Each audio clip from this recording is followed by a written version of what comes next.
মাধ্যমে। সেটা হচ্ছে এই প্রোগ্রাম শেষে ইনশাল্লাহ আমরা সাবেরা ওমেন্স ওয়ার্ল্ড থেকে একটা ট্রেনিং ইনস্টিটিউট ওপেন করতে যাচ্ছি। সাবেরা ট্রেনিং ইনস্টিটিউট ওপেন হবে, যেখানে আপনারাই হবেন সেখানকার ট্রেনার। যে কেক মেড করে সে কেক ট্রেনার, যে জুয়েলারি মেড করে সে জুয়েলারি ট্রেনার, এবং আমাদের যারা যারা আছেন আমরা বাহিরের থেকে আনবো, বড় বড় মানে বাংলাদেশের বাহির থেকেও আনবো ট্রেনার, যাতে অনেকেই মানে ইন্সপায়ার হয়। তো সেখান থেকে আপনারা একটা আর্নিং সোর্স কিন্তু আমাদের চলে আসবে সবার, যারা যারা কাজ করবেন। এটা হচ্ছে একটা কথা। আর আগামী জুনে যদি আল্লাহ বাঁচিয়ে রাখে, সাবেরা ওমেন্স ওয়ার্ল্ডের একটা শাখা ইউকেতে ওপেন হতে যাচ্ছে। আর আপনারা দেখেছেন যারা ফেসবুকে অ্যাড আছেন, আমি কিন্তু গত সপ্তাহে শ্রীমঙ্গল হয়ে আসছি।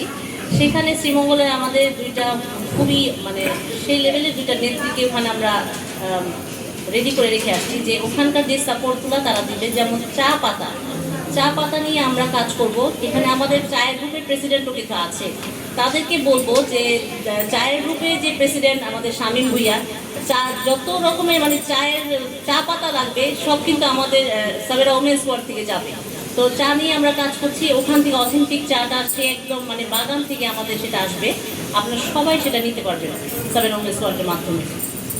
আর এখানে আরও অনেক কিছু আছে যেটা আমি প্রমিস বলবে যে আমাদের কি দিতে পারবে আমাদের এখান মানে সাবেরা ওমেন্স ওয়ার্ল্ডকে উনি কী দিবেন, আমাদের কি কি উপকার করতে পারবেন সেটা কিন্তু সে বলে না, সেটা সে পরে বলুক, বিজনেস রিলেটেড। আর হচ্ছে আমাদের যে বললাম হুমায়ুন আহমেদ স্যারের কথা, তাকে সবাই চিনেন, কিন্তু ব্যাকগ্রাউন্ডে তার পিছনে তাকে ঠেলে ঠেলে উঠাইছে কারা, তাদের কিন্তু চিনেন না। তো আমি অনেক ভাগ্যবতী যে কিছু মানুষকে আমি পেয়েছি আমাদের এই সংগঠনে। সেটা হচ্ছে আমার সবচেয়ে মানে আগে হচ্ছে আল্লাহ, তারপর হচ্ছে আমার হাজব্যান্ড, যে নাকি সাপোর্ট না করলে আমি গান বা আজকে এক সংগঠক হতে পারতাম না। হ্যাঁ, আমি ফারজানা নূর হতে পারতাম না। হ্যাঁ, তো এখানে আছেন আমাদের অ্যানি আপু, যে নাকি আজকে এই প্রোগ্রামটা প্রত্যেকটা মানুষের সাপোর্ট আছে। যেমন আমাদের সালিমা আপু, যার সাপোর্ট আছে, প্রত্যেকটা মানুষের সাপোর্ট আছেন। আমাদের অ্যানি আপু, আমাদের মেহনাজ পারভিন, আমাদের মাহমুদা লিমা যে আমার পিছনে দাঁড়িয়ে আছে, আমাদের ইনায়না, আমাদের সুমাইয়া, এরা সবাই।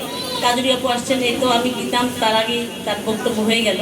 তো এখন যাকে আমি দিব এবং বক্তব্য পেশ করার জন্য বলবো, যে বাংলাদেশ এবং বাংলাদেশের বাইরে যে সাবেরার যে যোগসূত্রটা যে যার মাধ্যমে হচ্ছে তাকে দিব, সে হচ্ছে আমাদের এমডি শাহাদাত হোসাইন, অন্বেষা প্রকাশন। সবাইকে বৈজ্ঞানিক বৈশাখের শুভেচ্ছা।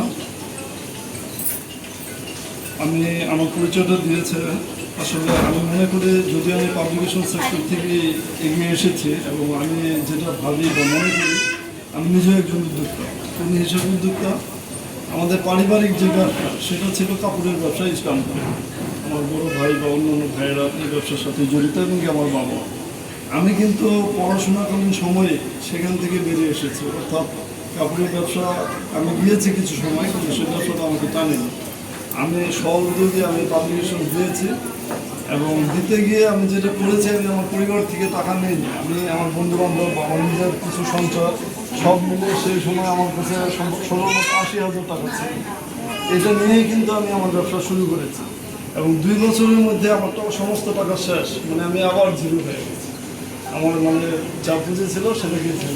তারপরে আমি আমার উদ্যোক্তা বলেন বা আমার যে আগ্রহ বা আমার ইচ্ছা, সেটাকে আমি কাজে লাগিয়ে আমি এগিয়েছি এবং ইনশাল্লাহ একটু বলা যায় যে বাংলাদেশ অন্বেষা প্রদর্শন সবাই চিনে এবং বাংলাদেশের বাইরে দেশের বাইরে বিভিন্ন মেলায় অংশগ্রহণ করি এবং মোটামুটি বাংলাদেশের যারা লেখক আছেন, হুমায়ুন আহমেদ থেকে শুরু করে ইজানুর রহমান থেকে শুরু করে আরও যারা সিরাজুল ইসলাম চৌধুরী, হাসান আলী সহ বাংলাদেশের সমস্ত বেশিরভাগ লেখকের বই আমি প্রকাশ করেছি। তো সাবেরা ওমেন্স ওয়ার্ল্ডের সাথে আমি জড়িত আসলে অল্প সময়ের ব্যবধানে, বেশি সময় হয়নি, কিন্তু তাদের এই কার্যক্রম আমাকে মুগ্ধ করেছে। দেখেছি যে তারা উদ্যোক্তাদের নিয়ে কাজ করছে, তারা এগিয়ে যেতে চাচ্ছে। এই এগিয়ে যাওয়ার পেছনে আমার অভিজ্ঞতাকে আমি শেয়ার করি যে আমরা আসলে কিছু প্রতিবন্ধকতা আমাদের থাকে, যে প্রতিবন্ধকতাগুলো আমার মনে হয় আপনারাও কেউ কেউ করেছেন বা প্রতিনিয়ত করছেন। এখান থেকে আমাদের বের হওয়ার কৌশলগুলো আছে। তার আগে আমি একটা কথা বলি, আমরা এখানে সবাই বসেছি, আমাদের মধ্যে কিন্তু সামান্য একটু দূরত্ব আছে। আমরা সবাই চেয়ারে বসেছি, এই দূরত্বটা হচ্ছে আমাদের সামনের টেবিলটা যদি সরিয়ে ফেলি আমরা কিন্তু সবাই এক হয়ে যাই।